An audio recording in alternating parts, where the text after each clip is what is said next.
తెలంగాణలో నూతన రెవెన్యూ చట్టం భూభారతి అమలు. తెలంగాణలో నూతన రెవెన్యూ చట్టం భూభారతిను రాష్ట్ర ప్రభుత్వం 2025 ఏప్రిల్ 14న అమల్లోకి తీసుకువచ్చింది.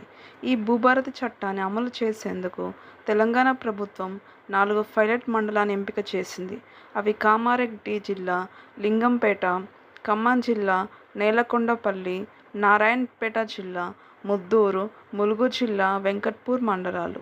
పై మండలాల్లో ఏప్రిల్ 17 నుంచి రెవెన్యూ సదస్సులు నిర్వహణ, భూ సమస్యలపై వినతులు స్వీకరించి వాటి పరిష్కార దిశగా చర్యలు తీసుకుంటారు. భూభారతి చట్టంను మే 1 నుంచి మిగతా జిల్లాల్లోకి ఒక్కో మండలం చొప్పున ఎంపిక చేసి అమలు చేస్తారు.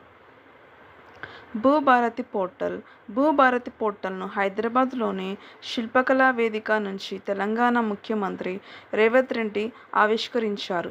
గతంలో ఉన్న ధరణి పోర్టల్ స్థానంలో భూభారతి పోర్టల్ను తీసుకొచ్చారు.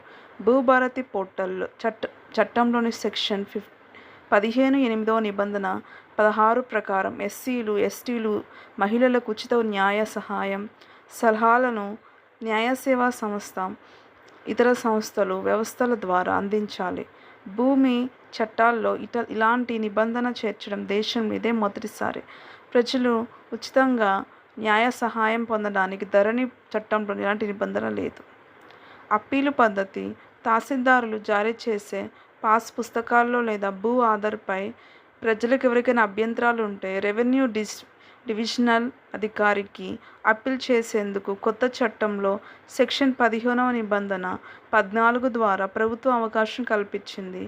ఆర్డీఓ ఇచ్చిన తీర్పుపై అభ్యంతరాలు ఉంటే జిల్లా కలెక్టర్కు 2వ దశలో అప్పీలు చేసుకోవచ్చు.